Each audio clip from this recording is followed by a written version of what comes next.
요한복음 3장 1절입니다. 6절까지 말씀을 제가 읽어드리겠습니다. 그런데 바리새인 중에 니고데모라 하는 사람이 있으니 유대인의 지도자라. 그가 밤에 예수께 와서 이르되 라비여, 우리가 당신은 하나님께로부터 오신 선생인 줄 아나이다.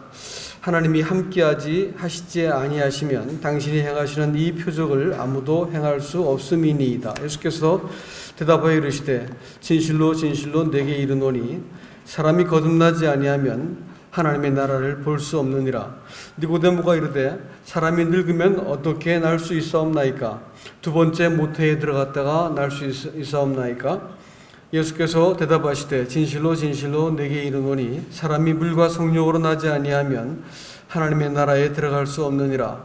육으로 난 것은 육이요 영으로 난 것은 영이니. 오늘 이 본문의 말씀은 지난 시간에 이어가지고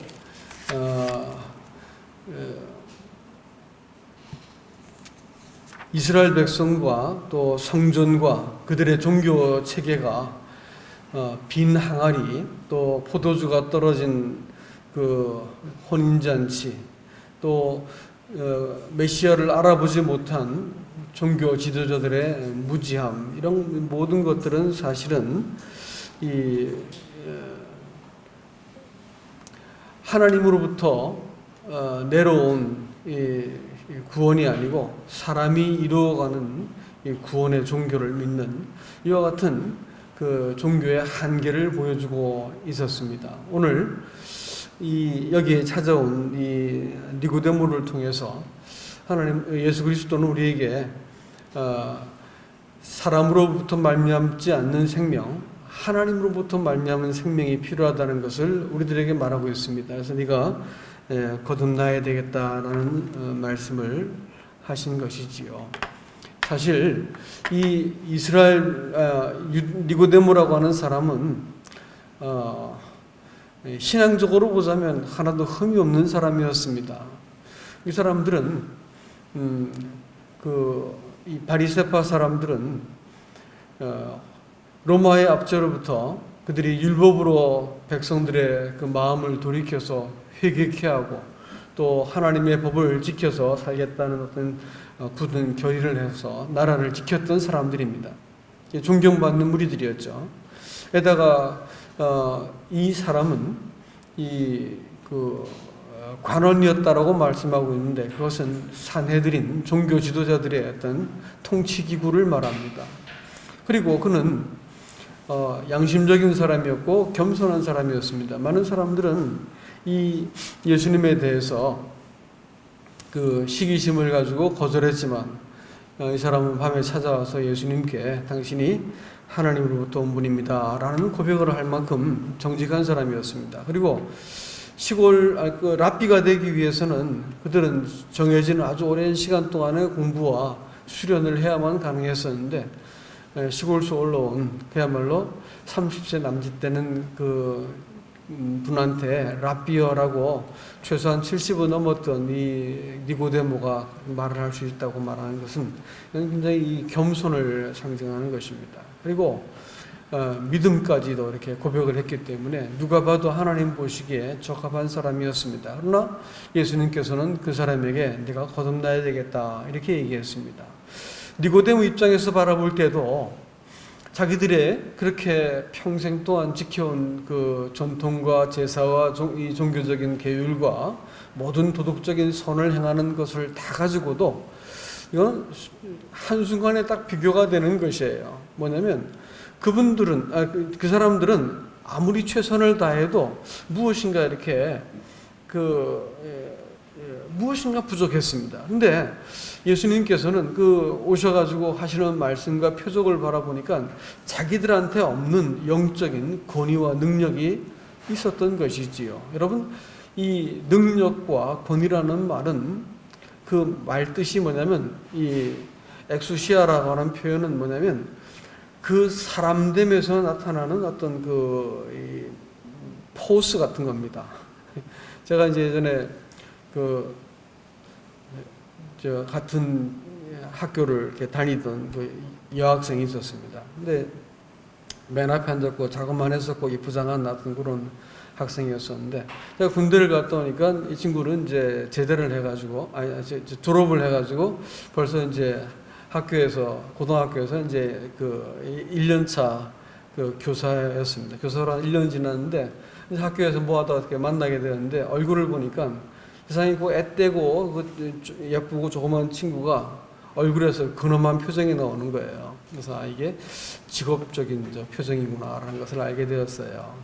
근데 이제 사람이 하나님을 향해서 올라가는 이제 그런 종교적인 것은 아무리 노력해도 사람이 꾸미고 뭐 근엄한 척하고 아무리 해도 그것은 한계가 있는 것이고요. 하늘에서부터 내려오신 분에게는 딱 그 갖고 있는 그 자체에서 이렇게 나오는 힘과 말씀에 있어서의 권위가 있는 것이지요. 마찬가지로 그렇습니다. 사람이 하나님으로부터 출생이 되어지고 하늘로부터 온 생명이 있으면 말 자체의 권위가 있어요. 또 하나님을 안자처럼 말을 하는 겁니다. 행동을 하고 무엇을 이렇게 처신을 해도 하나님으로부터 말하고 처신하고 행동하기 때문에 딱 구분이 되게 돼 있어요. 이것을 사람이 잘해보자, 우리는 잘하고 있어, 뭐 이래가지고 만들어내는 이런 것하고는 사실 딱 구분이 되게 돼 있습니다. 이것은 그쪽에서 벌써 느끼게 돼 있어요. 제가 예전에 CCC라는 데를 다녔었는데 글쎄 그 여학생 하나가 한 3학년쯤 돼 똑같이 CCC로 이렇게 올라가서 이제 배우고 순장되고 중순장되고 해서 올라가는데 3학년쯤 되니까 그 여학생은 자기 밑에 한 40명 정도 되는 그 전도해가지고 또 순을 만들고 또 전도해서 순을 만들고 해서 이 벌써 이제 할머니가 돼 있는 거예요. 이제 그걸로 보면. 근데 저는 그 친구보다 못할 게 아무것도 없어 보이고 기도도 더 잘하고 성경도 더 많이 알고 고등부도 이제 맡아서 열심히 하고 있었고 뭐 아무것도 부족한 게 없어서인데도 불구하고 저는 7명 딱 배당받은 7명 학생들이 시간이 지날수록 하나하나 잃어버리는 거예요. 자꾸 줄어들고 그렇게 그냥 공을 들이고 신경 써서 돌아보고 했는데 자꾸 떨어져 나가는 거예요. 나중에 보니까 기가 막혀가지고 도대체 뭐지? 뭐가 이렇게 차이가 있는 거야? 나보다 이렇게 말도 잘 못하고 나보다 이렇게 뭘 더 나은 것 같지도 않은데 왜 저 친구 밑에서는 영혼들이 계속 변화가 되고 늘어나고 나는 이렇게 아무리 해도 안 되는 것이야. 이제 무지하게 고민스러웠어요. 나중에 제가 거듭나고 나니까 모든 것을 알겠더라고요. 생명을 낳는 것인데 그게 안 됐던 거예요. 그래서 흉내내고 있었던 거고 그 친구는 생명 안에서 생명을 만들어냈던 것이지요. 이런 일들이 실제로 니고데모가 바라보면서 느꼈던 어떤 열등감이었을 겁니다. 예수님을 바라보니까 예수님은 그 자체가 하시는 말씀 속에서 권위와 힘이 있었습니다. 나타나는 표적 속에서 이건 다른 종교 지도자들과는 딱 구분되어지는 어떤 강력한 이 포스가 있었겠죠. 이걸 이제 이 니고데모는 정직하게 보고 와서 이 고백을 하는 것입니다. 사람이 왜 거듭나야 되는가라는 문제를 한번 생각을 해봐야 되겠죠. 그것은 거듭나지 않으면 사람은 죽은 존재이기 때문에 그렇습니다. 그래서 니고데모는 아무리 평생 동안 다른 사람의 칭찬을 받고 종교적인 업적을 이루고 직위를 가져서도 그게 없었던 거예요. 그러니까 자기를 통해서는 영혼이 태어나지가 않는 거지. 자기를 통해서는 어떤 영적인 것 같은 권위는 없는 거예요. 죽었기 때문에 흉내는 가능하지만 그로부터 생명에서 발출되어지는 힘은 없는 겁니다. 이게 이런 그 차이가 있다는 것을 우리가 기억해야 됩니다. 이 사람이 거듭나야 될 두 번째 이유는 거듭나지 않으면 하나님의 법을 사람이 준행할 수 있는 힘이 없기 때문에 그렇습니다. 다 같이 에스겔서 말씀을 한번 보시겠습니다. 에스겔서 11장입니다.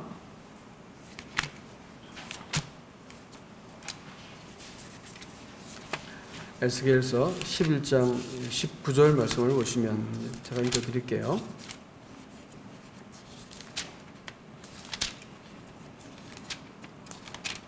네.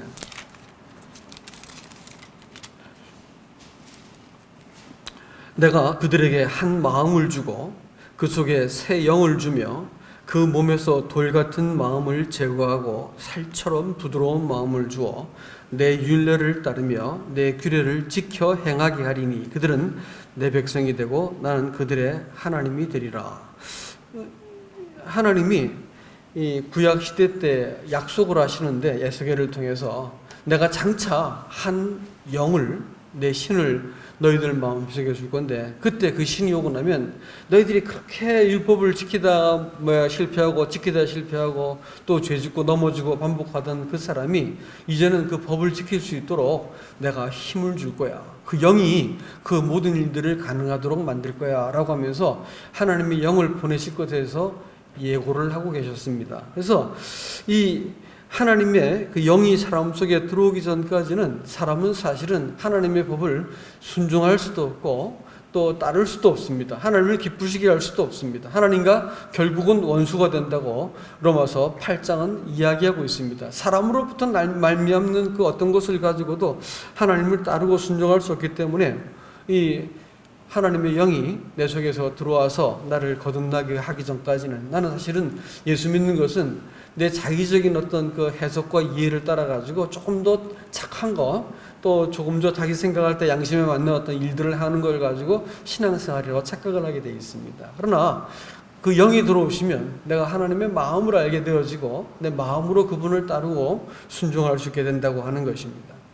세 번째는 오늘 말씀하신 것처럼 네가 거듭나지 않으면 하나님 나라를 볼 수 없다. 네가 거듭나지 않으면 하나님 나라를 들어갈 수 없다 했는데 본다고 하는 말은 히브리어에서 가장 보편적인 언어 블레포라는 단어가 아니고 그냥 보는 게 아니고 애기도라는 단어인데 그것은 안다라는 말입니다.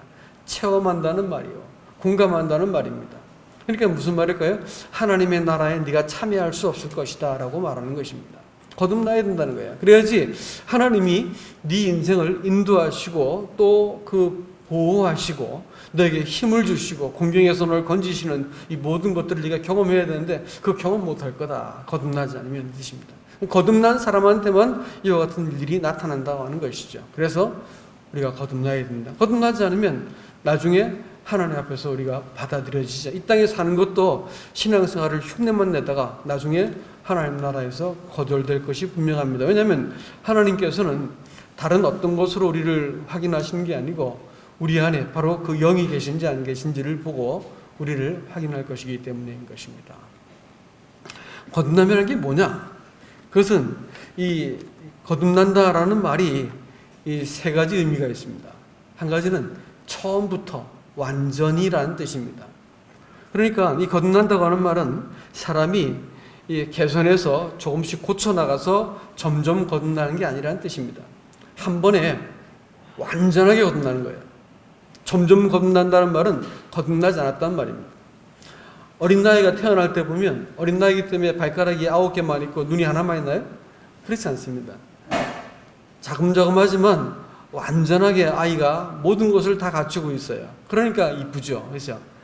하나님이 사람을 처음 거듭나게 하실 때도 점점 거듭나게 하시는 법은 없다는 거예요. 거듭난다고 하는 말 자체가 이 완전하게 처음부터 완전하게 하나님께서 짓는다라는 뜻에서 거듭난다는 것은 처음부터라는 철저히라는 뜻이 있습니다. 그래서 유대인들은 이방인들이 이 유대교를 개종할 때 할례를 받고 그다음에 계율을 지키겠다는 서약을 하고 그다음에 이렇게 제사를 드리기 시작하면 그들이 거듭났다 이렇게 표현을 했습니다. 그러나 그것은 거듭난 것이 아니었습니다. 이 구약 성경에 정통한 이 니고데모가 거듭난다는 하는 말을 모를 리가 없습니다. 그러나 그가 지금까지 거듭난다는 말을 하고 살아왔지만 단 한 사람도 제대로 된 사람을 본 적이 없어요. 그러니까 예수님께 아주 노골적으로 묻습니다. 그럼 엄마 뱃속에 들어간다는 말입니까? 이렇게 물으면서 도대체 난 거듭난다는 말을 사람들이 많이 하고 그렇게 알고 있었지만 아무도 정말로 그렇게 철저히 거듭난 사람은 본 적이 없습니다. 라는 질문입니다. 하나님의 영이 들어오기 전까지는 잠시 동안은 사람이 반짝할 수 있지만 계속적으로 그 안에서 하나님이 사람 안에서 이렇게 사시는 것처럼 이렇게 행동하고 말하는 사람은 난 못 본 적이 없습니다. 라는 그런 뜻이었습니다. 두 번째는 거듭난다고 하는 것은 이 다시라는 것입니다. 두 번이란 말이죠. 그리고 또 이게 수동태라고 하는 것을 기억하시기 바랍니다. 거듭난다는 말이 수동형이에요. 그럼 이게 무슨 말일까요? 내가 거듭나야지 해서 거듭날 수 있을까요? 그렇지 않은 겁니다. 많은 사람들이 그렇게 된 거군. 예수님께서 십자가에 죽으셔가지고 내 죄를 다 가져갔기 때문에 나는 이제 죄가 없는 거군. 그럼 나 구원받는 거네? 그럼 난 이제 구원받은 사람으로 행동해볼까? 이렇게 되는 것이 아니라는 거예요. 거듭난다고 하는 것은 하나님 편에서 행하신 어떤 그 주권적인 행사라는 거예요. 태어날 때 아이들이 내가 이렇게 태어나야 되겠다라고 결정하고 태어난 아이들이 어디 있겠어요. 그렇죠? 마찬가지로 거듭나는 것도 철저히 사람의 의지하고 무관하게 거듭나는 것입니다. 사람의 뜻, 사람의 힘, 사람의 노력, 이 전혀 상관이 없는 것입니다. 거듭나는 것은 그냥 거듭나지는 거예요. 하나님 편에서 일방적으로 행하시는 일인 것입니다.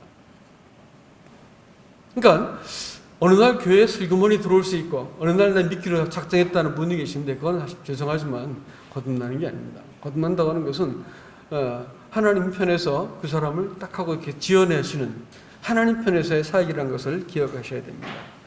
그 다음에 그것은 세 번째 의미는 위에서부터 하나님께로부터 출생이라는 의미가 있습니다. 여러분, 사람들이 내가 하나님을 향해서 이렇게 신앙을 쌓아나가는 사람들한테는 설명이 가능하지 않는 그런 영적인 본능이 사람한테 생기는 거예요. 고아를 데려다가 자식 만들어 놓아가지고는 아무리 해도 아이가 두려워하고 또 이렇게 자기를 치장하려 들고 또 이렇게 아버지한테, 새아버지한테 잘 보이려고 애를 써야 될 겁니다. 그러나 진짜 아들은 그럴 이유가 없지요. 진짜 아들은 가만히 두어도 아버지를 사랑하게 되어 있습니다. 본능적으로 제가 우리 어머니가 뒷머리에 땀이 많이 나는데 제가 뒷머리에 땀이 많이 나요. 우리 손자가 뒷머리에 땀이 나더라고. 우리 아버지가 뒷머리에 점이 하나 있어요. 제가 뒷머리 점이 하나 있거든요. 사실 이발하다가 사람들이 깜짝 놀라죠. 근데 우리 아들이도 뒷머리 점이 하나 있습니다. 이거 어쩔 수가 없어. 이게 이제 유전적인 거라는 것이죠. 하나님의 본성을 사람이 위로부터 출생하면 그 본성이 생기는 거야. 그래서 하나님이 좋고 성도가 좋고 말씀이 사랑스럽고 이런 본능이 생겨버려요. 하나님의 뜻에 결국 따라야 된다는 것을 알게 되죠. 왜 문제가 없고 왜 이렇게 이렇게 쓸데없는 생각도 하고 또 앙큼한 짓도 하고 또 이렇게 어리석은 결정도 내리죠. 그렇지만 조금 지나고 나면 원래 위치로 돌아가는 거야. 그래가지고 하나님하고 내가 처음 가졌던 그 평안함, 자식이 부모를 바라보면서 쉴 수 있는, 자식이 부모 앞에서는 다리를 쭉 펴고 앉아도 되고 괜찮잖아요. 실수해도 부모이기 때문에 자식을 끌어안을 수 있지 않습니까? 그런 관계가 딱 만들어지는 것이 본성이 생기는 거예요. 하나님 앞에서 어떻게 해도 그냥 내가 하나님께 받아들여진 존재구나 라고 알고 있는 그 거룩한 본성이, 하나님께 친밀한 본성이 있다는 것입니다. 이것이 위로부터 출생이라는 것이에요. 거듭난 사람과 거듭나지 않은 사람은 글쎄 겉으로 볼 때는 비슷해 보일지 모르겠지만 내적인 깊은 사람은 하나님의 마음과 비밀을 알아. 그래서 내가 처신을 하는 것이 하나님 편에 서서 내가 처신할 수 있는 사람이 된 것이고 그 본성이 있어요. 근데 그렇지 않은 사람은 계속해서 뭘까요? 자기 생각을 가지고 자기를 잘 추스러야 되고 또 잘해야 되고 실수하지 않아야 되고 또 이래야 된다고 하는 기준을 끊임없이 갖고 있어요. 그건 출생을 의심해 봐야 됩니다. 죄송하지만 출생을 의심해 봐요. 안 그러면요 신앙생활이 끊임없이 피곤해. 그 사람 주변 사람은 다 피곤하게 돼 있어요. 예? 자기 같아야 되니까. 주님 같으면 좋아야 되는데 주님 같은 것을 뭔지를 잘 모르고 자기 같아야 되는데 신앙생활이 평안해지는 거예요. 그래서 자꾸 사람들을 자기 같게 만들려고 애를 쓰는 거죠. 이게 왜 그러냐면 이 생명의 문제입니다. 위로부터의 출생이 그래서 중요한 거예요. 그럼 어떻게 거듭날 것인가라는 문제를 생각해 봐야 되겠죠. 성경에서 거듭난다는 말이 신약 성경에서 몇 번 나오는데 대표적인 것 중에 한 가지가 야고보서 1장 18절 말씀과 베드로전서 1장 23절 말씀입니다. 말씀으로, 진리의 말씀으로 거듭난다라는 것이죠. 그러니까 거듭난다는 것은 사실은 하나님께서 하신 그 말씀과 약속을 사람이 쭉 들을 때, 이거 하면서 내 마음속에 이해가 생기고 깨달음이 생기고, 그 다음에 하나님의 약속에 대해서 내가 딱 하고, 그 하나님 약속이라는 말이 성경에서 계약이라고 많이 표현되어 있는데, 그 하나님과 관계 맺는 계약을 내가 맺게 되는 거예요, 마음적으로. 계약이 성립되어지고 하나님 약속을 통해서 그분을 내가 딱 알게 되어질 때 내 마음속에서 이렇게 거듭나는 겁니다. 거듭나는 것이 신비한 것이기도 하지만, 그러나 거듭나는 어떤 그 방식은 말씀을 통해서라는 이 원칙은 바뀌지 않습니다. 하나님께서 기록된 말씀을 내가 들을 때, 복음의 말씀을 들을 때 그 말씀이 내 안에서 이렇게 역사를 해가지고 한순간에 자기의 죄인됨이 보이고, 한순간에 하나님의 약속과 그분의 영광과 그 은혜가 마음속에 깨달아지면서, 내가 지금 잘못된 자리에 서 있었구나. 나 같은 사람을 하나님께서 구원하셨구나라는 것이 이해가 되면서 약속하신 하나님을 내가 딱 붙들 수 있게 되는 것이죠. 거듭난다는 것은 말씀을 우리가 주목해서 보아야 된다고 하는 것이죠. 말씀을 주목해서 들을 때 그 말씀이 내 안에서 씨가 되어가지고 이렇게 그 생명을 일으킨 겁니다. 그걸 다른 말로 로마서 8장에서는 영생에 이르는 열매를 가졌다 이렇게 말을 합니다. 영생에 이르는 열매. 다시 말하면 그것이 영생은 요한일서 5장 20절 말씀에서 영생은 예수님 자신을 가지고 그는 참 하나님이시요 영생이시니라 이렇게 말을 했으니까 예수님 자신이 영생이에요. 그러니까 우리가 영생에 이르는 열매를 가졌으니까 이 열매가 사단의 도전도 받고 세상의 유혹도 받고 본성의 거스림도 견디다가 이게 이제 내 안에 있는 그 열매가 탁 이게 발화를 해가지고 처음 하나님이 그 열매가 씨앗 속에 담아놓았던 그 모습이 딱 나타날 수 있도록 만들어 가시는 그것이 영생이 되는 것입니다. 그러니까 우리가 말씀이 딱 들어왔을 때 그 말씀이 경험이 되어지면서 과연 하나님은 사랑이시구나. 하나님이 거룩하신 분이시구나. 그분이 약속에 대해서 신실한 분이시구나. 이런 것들을 하나하나 이렇게 확증되어 가는 그와 같은 것이 우리가 거듭납니다. 이렇게 말할 수 있겠습니다. 그리고 이 거듭나는 것은 물과 성령으로 거듭난다 그러는데 성경 그 헬라어를 잘 보면 이렇게 되어 있습니다. 물과 성령 했는데 우리나라 그 영어로는 이렇게 and 되어 있지만 그것이 사실은 동격 접속사입니다. 카이라고. 그렇기 때문에 물 곧 성령 이렇게 읽어야 더 맞는 말이지요. 근데 왜 그냥 거듭나는 것은 뭘로 거듭나냐면 성령으로 거듭나는 거예요. 성령이 들어오시고 성령이 사람을 거듭나게 하시는 것이고 성령이 계시면 우리로 하여금 하나님의 아들로서 살 수 있게 만들어주는 새 생명이 되게 하는 것이기 때문에 성령이 있냐 없냐가 거듭난 생명이냐 아니냐를 결정짓는 거예요. 그런데 왜 물 곧 성령으로 거듭난다 이렇게 표현을 했을까라는 것입니다. 그것은 이 성령이 오시기 위해서 성령은 구약 성경에서 약속되어진 분이라고 하는 사실들을 여러분 기억하셔야 됩니다. 구약 성경에서 아까 우리 읽었던 에스겔서도 말하고 있지만 또 예레미야서 31장도 말하고 있고 계속해서 요엘서에서도 사도행전 2장에 볼 것 같으면 요엘서 2장에서도 사도행전 2장에서도 요엘서를 인용해서 하나님이 마지막 날에 새 영을 그들에게 부어줄 것이라 약속을 합니다. 또 그 약속하신 성령이 이를 때까지 너희가 이 성을 떠나지 말아라 라고 말하고 있고 예수님 돌아가시기 전에도 그 다른 보혜사가 올 것이라고 말씀하고 계셨습니다. 그러니까 성령이 오실 것을 약속하고 있었던 거예요. 근데 그 성령은 언제 오시냐면 아무 때나 오시는 게 아니고 성령은 오시는 시점이 있었습니다. 언제 오셔야 되냐면 성령은 아들의 사역이 완성되어진 시점에 꼭 오셔야 돼요. 왜냐하면 그 성령이 오셔가지고 아들이 누군지를 보여주어서 아들과 우리 사람과의 관계를 딱 바로잡게 되어졌을 때 그 아들이 우리 안에서 우리로 하여금 하나님의 자녀처럼 살 수 있게 만들어 주시고 이 거듭난 생명으로 살 수 있게 만들어 주시기 때문에 아들이 사역이 완성된 시점에 오셔야 돼요. 그러니까 예수님이 죽으셨을 때 성령이 올 수 없었습니다. 부활하셨을 때도 올 수 없었어요. 언제인 줄 아세요? 승천하셨을 때입니다. 승천하시고 나서 자기의 사역을 다 완성하시고 보좌에 앉으셨을 때, 앉았다고 하는 것은 완성했다는 것이고, 완성했기 때문에 쉬시는 거죠. 그리고 앉으신 그 자리에서 하나님 앞에서 중보의 사역을 하신다, 이렇게 말씀했습니다. 그러니까 지금 예수 그리스도는 하늘에서 우리를 위해서 중보 사역을 하고 계시고, 구속을 완성하시고, 부활하신 그 목적은 또 뭘까요?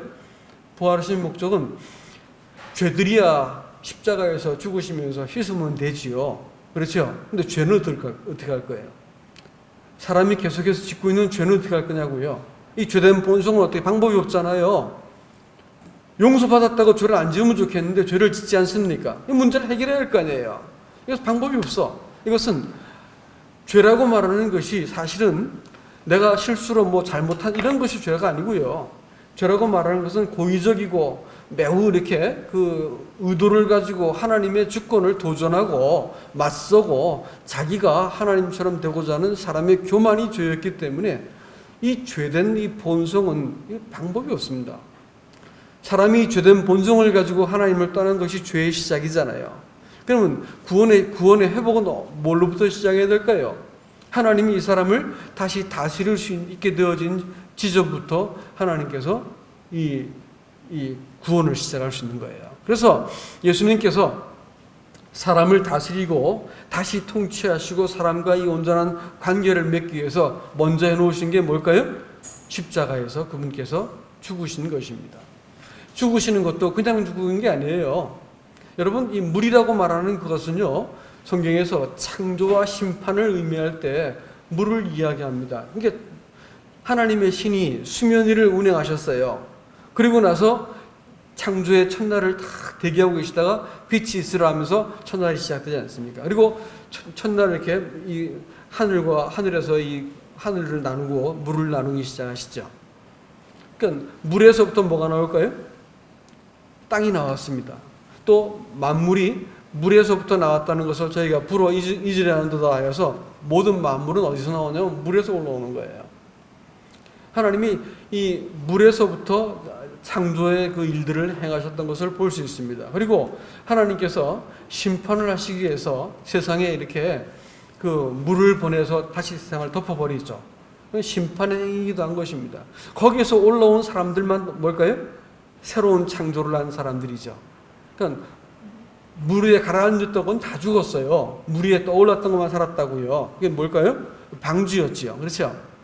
하나님이 사람을 구원하시는 방법이 똑같아요. 다시 하나님이 세상을 심판하시는 거예요. 누가 이 심판을 할, 이 하나님이 물과 같이 덮어버리는 이 심판 앞에서 아무도 살아날 수가 없습니다. 다만 예수 그리스도 안에 담겨있던 사람들만 거기서 이 심판받은 자리에서 떠올랐어요. 일어났단 말이에요. 그 일어난 사람들이 누구예요? 그것이 교회입니다. 성도들이죠. 그래서 침례는 이와 같은 모습을 정확하게 이 그림을 그리고 있어요. 심판받은 자리에 들어갔다가 그 물 위에서 올라올 때 하나님의 자녀로 다시 태어나게 되는 새 창조가 일어나는 것이죠. 그래서 이 약속의 성령이 사람 가운데 찾아오셔가지고 이 약속하신 성령이 이 구속을 다 완성하신 그리스도를 증거하시면서 사람한테서 이 그리스도가 이 사람한테 오셨을 때 사람이 예수 그리스도를 바라보고 당신이 내 주인이십니다. 당신이 하나님이십니다. 라고 고백하는 사람들에게 누가 오시냐면 성령이 오신다고 사도행전 5장 32절 말씀은 얘기하고 있습니다. 자기에게 순종한 사람들에게 주신 성령이 이 일의 증인이다. 예수 그리스도를 일으키셔가지고 그를 임금과 그리스도로 삼으신 하나님의 사역에 대한 증인이 우리들하고 성령이 그러하시다 그러는데 성령을 뭐라고 설명하고 있냐면 자기에게 순종하는 자들에게 주신 성령 이렇게 말하고 있는 거예요. 성령께서는 누구에게 가신다고요? 완성된 사역을 가지고 죄를 사할 뿐 아니라 우리 자신을 다스리기 위해서 찾아오신 그리스도 앞에 주님 당신이 내 주인입니다라고 무릎을 꿇으면 하나님께서 그 진위를 잘 보시기 때문에 그 사람의 마음속에 딱 들어가시는 거예요. 들어가시면 그 성령이 언제 어떻게 들어온지는 모르겠지만 바람이 불 때 우리가 어디서 왔는지 잘 알 수 없지만 내가 감각할 수 있는 거예요. 이 지금 뭐가 오셨구나 알 수 있는 거예요. 내 마음이 죄가 깨달아지고 하나님이 인식이 되면서 내가 하나님의 자녀가 되었구나라는 것이 딱 알게 되어지는 것입니다. 이와 같이 이 성령의 사역이 우리 속에서 시작이 되는 것이죠. 그래서 이 구속이라고 하는 이 부분은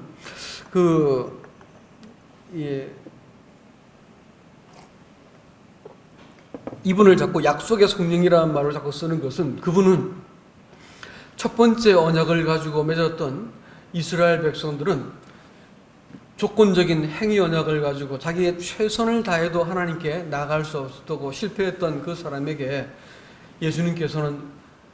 성령께서는 예수 그리스도의 사역을 가지고 사람과 더불어 새로운 언약을 그 피로 보증하셨습니다. 성령께서는 오셔가지고 이 사실을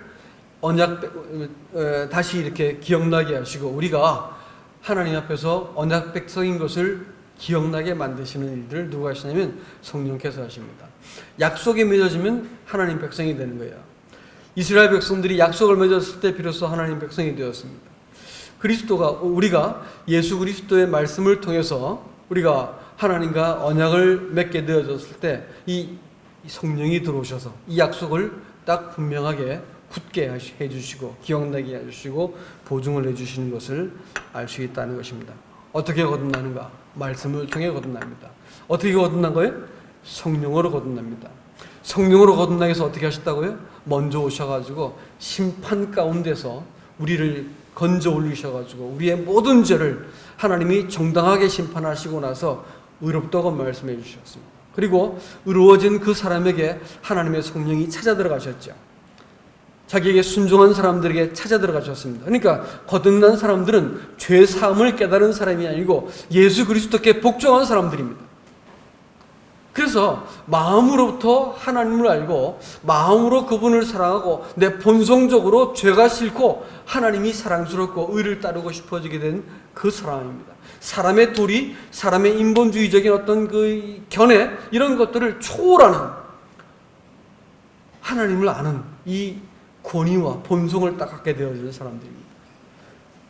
주님께서는 인간적으로, 종교적으로, 도덕적으로는 아무 하자가 없고 객관적으로 볼 때 예수님은 인정까지 한 이 겸손한 사람이었음에도 불구하고 거듭나야 되겠다라고 말씀하셨다면, 오늘날 우리가 이 예수님의 말씀이 여전히 유효하다고 할 것 같으면 오늘날 이 복음이 그야말로 바겐세일을 해가지고 믿으면 구원받는다고, 영원한 속죄를 다 이뤘다고 이렇게 막 말을 하고 사람들이 지절거리지만, 여러분 그거 믿어서는 안 되는 말입니다. 그래서 그 사실이 당신을 어떻게 만들었습니까를 물어봐야 되는 거예요.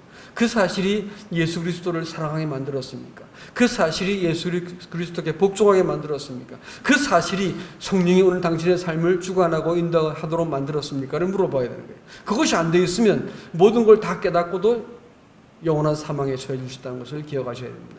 거듭나야 됩니다. 무엇을 깨닫는 문제가 아니고요. 거듭나야 되는 거예요. 예?